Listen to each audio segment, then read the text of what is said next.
What's going on, guys? We are back. We're here again. It's Sunday morning.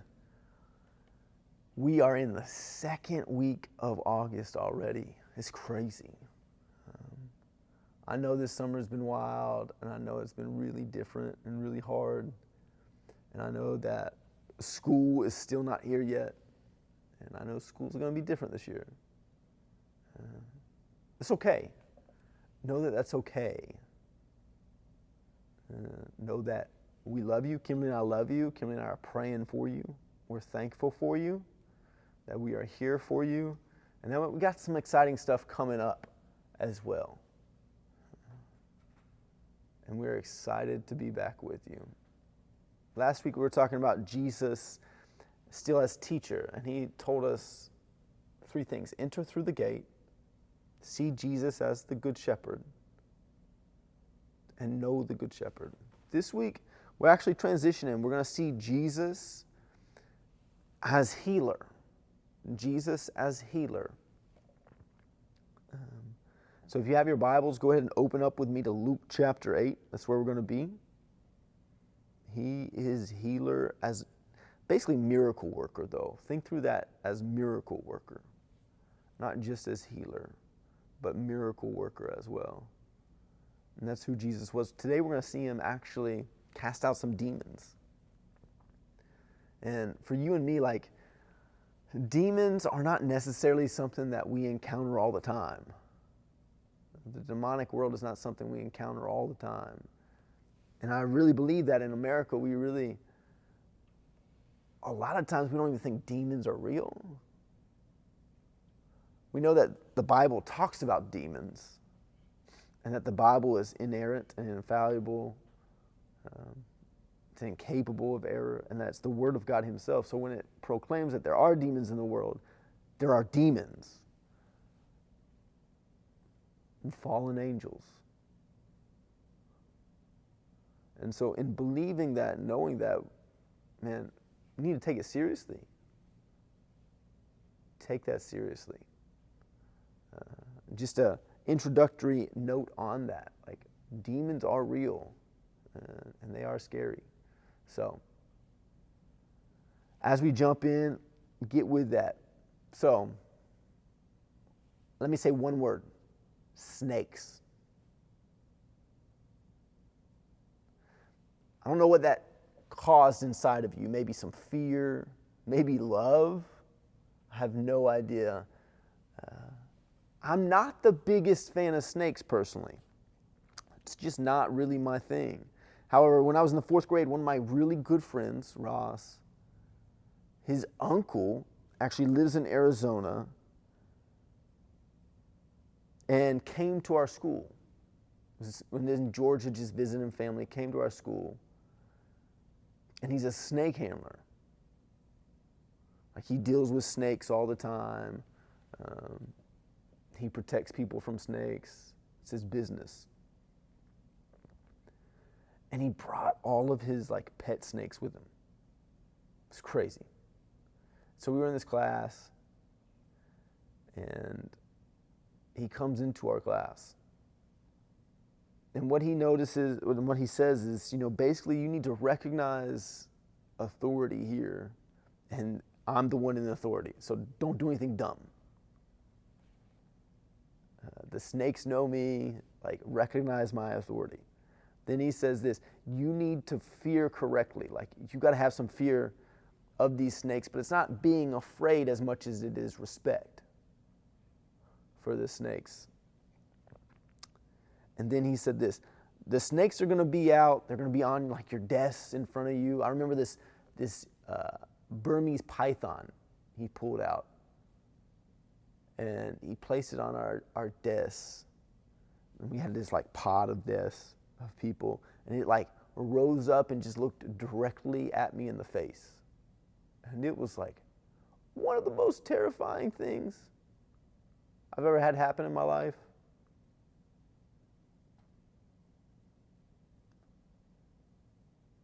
And he just said, the snakes will obey me. Don't worry about it, they're going to obey.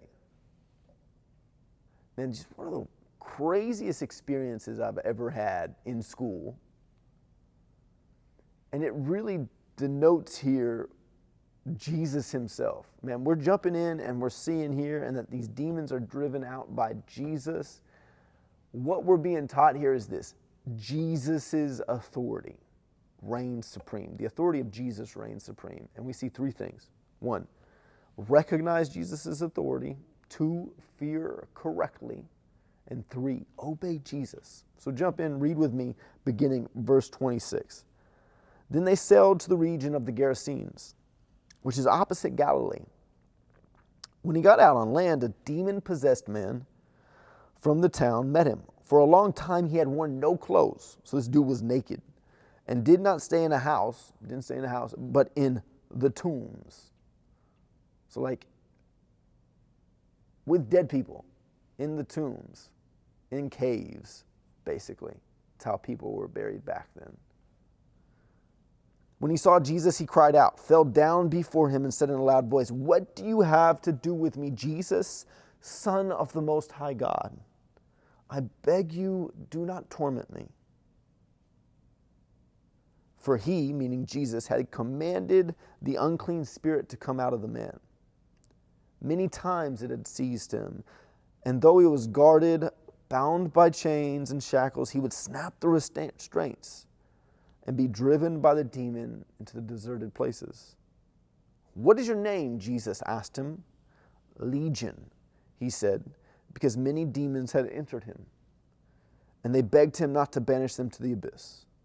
A large herd of pigs was there, feeding on the hillside. The demons begged him to permit them to enter the pigs, and he gave them permission.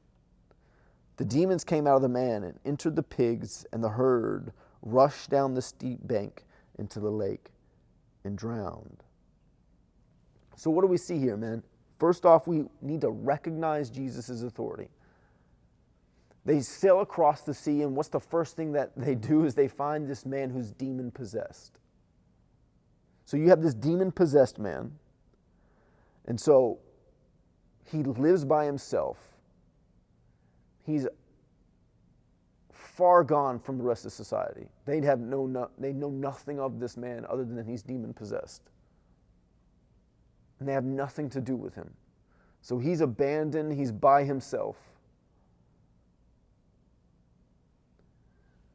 They try to restrain him at times, put shackles on him as you see, but he breaks those.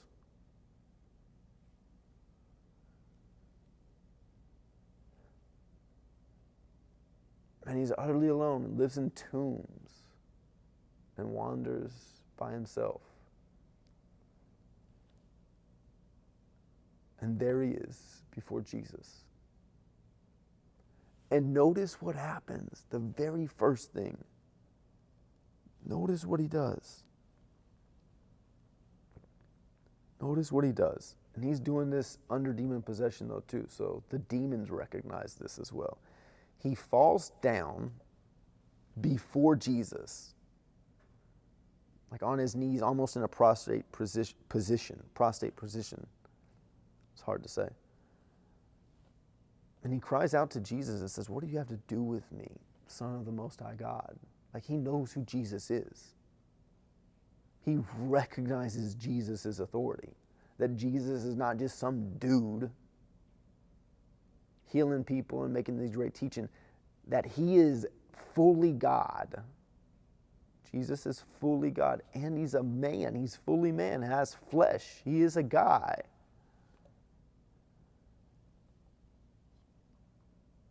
And he begs him not to be banished into the abyss, not to be banished forever, not to be sent to destruction. That's what the demons beg Jesus. Do not destroy us. Verse 31, they begged him not to be banished into the abyss.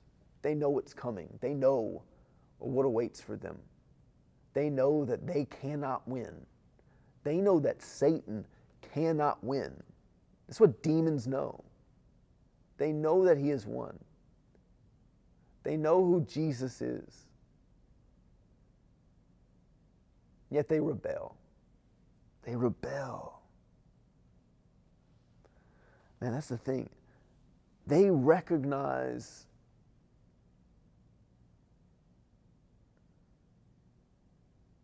Jesus' authority in a sense. But at the same time, they don't. Excuse me.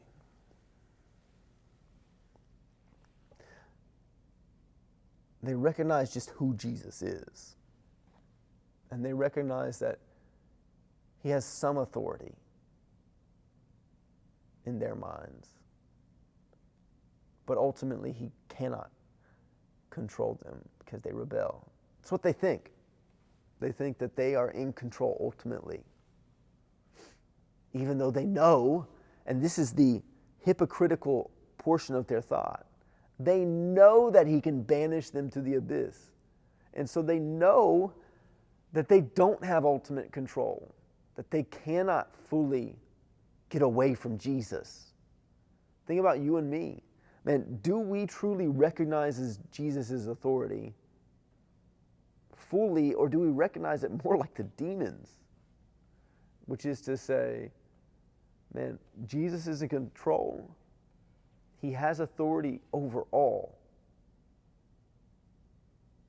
And that he's here for us, that he died on the cross for our sins, that he wants to have a relationship with us. And he loves us. He cares deeply for you and me. And so him having authority it's not something I fear. It's not something that I don't love. I love it. I love that Jesus has authority and commands all things. And he created all things. All things were created through him, as John 1 says. And ultimately, I don't have the desire to rebel and go against him. I don't want that. Even though my flesh wants to sin, I don't want that. Whereas the demons, they want that. They want to destroy people. They want to turn people away from God. They want to possess people. That's what these demons are doing here. Man, I had this awesome teacher in 9th and 11th grades. She was my math teacher. I only had 2 math teachers in high school, kind of wild. The same ones taught me. One taught me 9th and 11th, one taught me 10th and 12th.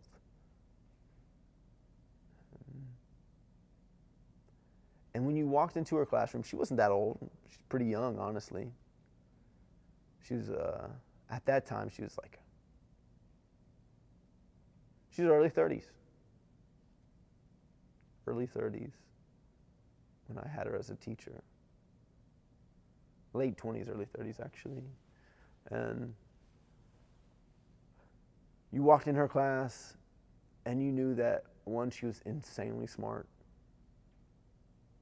Insanely smart.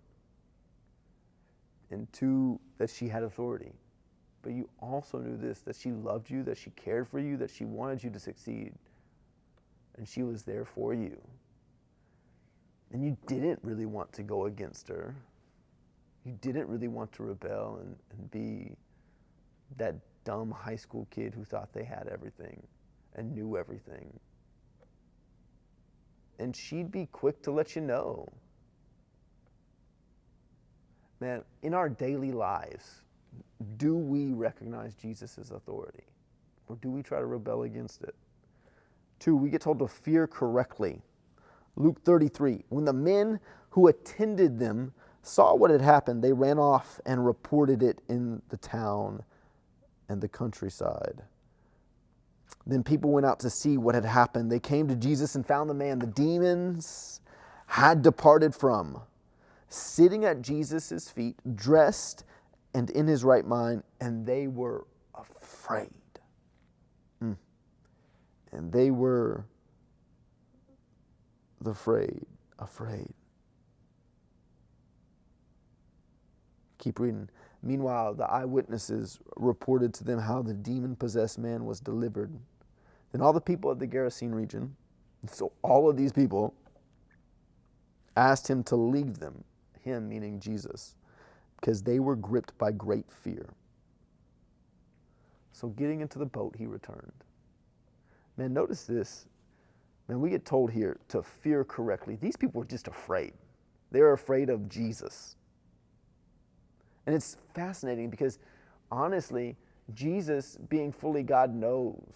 He knows the future. He knows what's going to happen. He knows all things. And so, in His perfect will, He gets into a boat, crosses a sea to save one man. This man who's demon-possessed. Because it says that he gets back into the boat and he returns. He goes and he saves one man. He rids this man of demons. And yet you have these people who are just afraid of him. Much like I was and I'm still afraid of snakes. I can't stand them. I want to keep them at a distance. And I fully distrust snakes. Like, I always think they're out to get me. That's what these people wanted from Jesus. They wanted him at a distance. They wanted him to leave, one, and they distrusted him. There was no trust there. That's not fear. That's being afraid. That's not fear of Jesus. That's not what I'm talking about here. So fear correctly, what do I mean? Flip with me just to Proverbs. Proverbs tells you what I mean specifically. Proverbs chapter 9. We're going to read one verse, verse 10. This is fear here. This is recognizing Jesus. The fear of the Lord is the beginning of wisdom, and the knowledge of the Holy One is understanding. So the fear of the Lord, what is that? It's an awe, it's a reverence, it's a respect, it's comprehension of who Jesus is. Like who he is. Last week we talked about him as he's the gate and he's the good shepherd, and know him as that. Enter through the gate, know him as the good shepherd. Like his love for you and me. He is not to be afraid of and kept at a distance and distrusted. No. The fear is one of respect and awe and understanding that he is this great God who deeply loves you and me. And he is there for you and me. And he cares for you and me. Cares for you and me. Man, I had this great friend.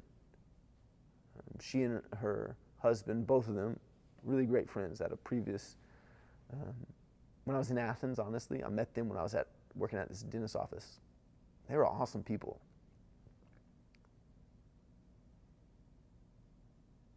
And you could tell, ultimately, we just have conversations. When I check them in, I take them back. I do all this work. I'd sit with them, even to help sometimes with the cleanings of doc on these patients. Then we just talk. We talk about Jesus. They're just joyful people who love Jesus. And who were constantly amazed by him. They had this house with property and land. And they loved creatures. She loved snakes and things like that. Not like they had them as pets, or anything like that. But they didn't bother them. And ultimately they came back to this. They feared Jesus correctly. They were amazed by him in all of who Jesus is and all he's created. Is that us? Do we fully place our trust in him? And do we cling to him tightly? Or are we more like the people here of the Gerasene region who were just kind of afraid of Jesus? We're afraid of what he can do in our lives. We're afraid of things he's going to call us to. We're afraid that maybe he's going to call us to be a missionary and move to Africa. We're afraid that maybe he's going to call us to use our talents and our abilities in a way that doesn't make us millions of dollars.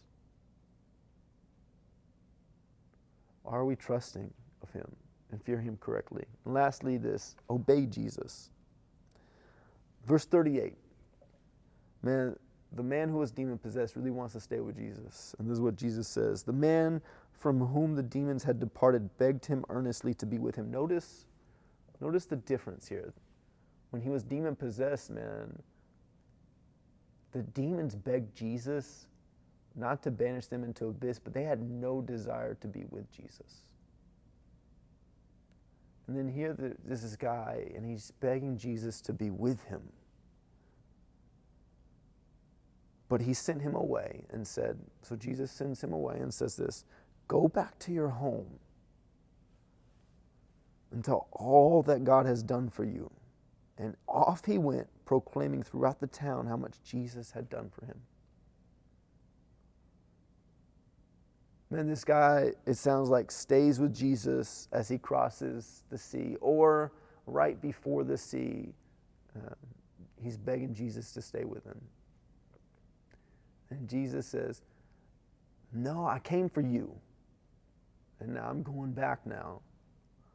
But heed me, obey me, listen to me. Know that if you fully believe in me, if you believe and recognize my authority, and you fear that who I am and what I've done, just obey my words here.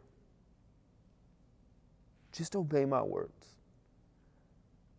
Go back and proclaim me. That's what he tells them. Go back and proclaim me. You have this powerful, amazing testimony. Use it. I'll ask you guys that. Are you using your powerful, amazing testimonies, how Jesus has brought you from death to life? Obey Jesus and how he's called you. Obey Jesus to love your parents well. Obey Jesus to love your siblings well. Obey Jesus to follow your parents and their wisdom and their discernment on what to do for this upcoming school year.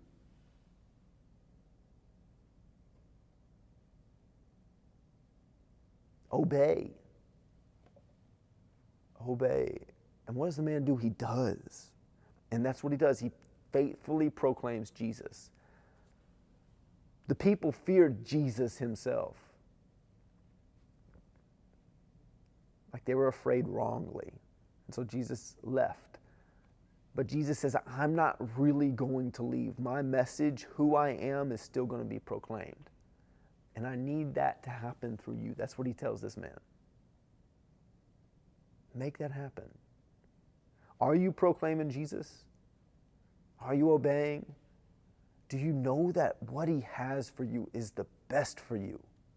So as you dig into his word and you read it and you're convicted, do you recognize that, man, Jesus has what's best for you in mind, and that he loves you deeply? Man, you guys know it's Kimberly, Tate, and me now. And guess what? Burton is still there too. We love Burton. And Burton is a hilarious dog. And Burton likes to do his own thing.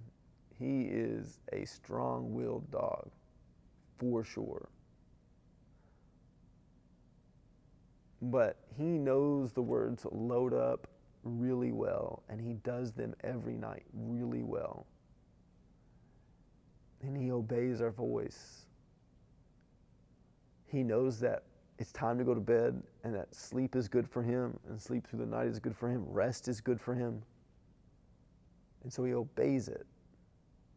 Are you obeying Jesus? Recognize who Jesus is. Recognize his authority. Fear him correctly. See the awe. Be in wonder. Be amazed at who he is and how he deeply loves us daily. I love you guys. See you guys later. Peace.